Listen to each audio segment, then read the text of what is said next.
Hi techies. பழைய நோக்கியோ phone இருந்தது. அதை ஆன் பண்ணி பார்க்கலாம் அப்படின்னு சொல்லி சார்ஜ் போட்டு ஆன் பண்ணேன். ஆன் ஆகவே இல்லை.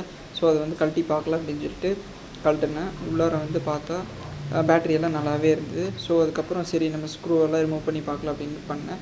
அதுக்கப்புறம் வந்து சார்ஜிங் போர்ட்டில் இஷ்யூ இருந்தது. ஸோ அதுங்காட்டி அந்த சார்ஜிங் போர்ட்டை வந்து கழட்டிட்டேன். அது வந்து டைப் பி. அதை கழட்டிட்டு ஹாட் ஏர் அந்த ப்ளோ பண்ணி தான் நான் கழட்டினேன்.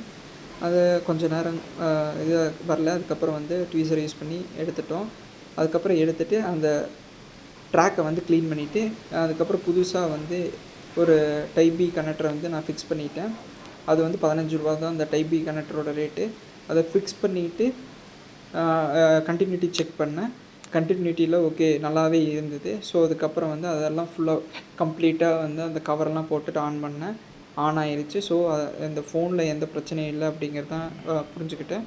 இதே மாதிரி உங்களுக்கு கண்டினியூஸாக வீடியோ பார்க்கணுன்னு நினச்சிங்கன்னா நம்ம சேனலை சப்ஸ்கிரைப் பண்ணிக்கோங்க.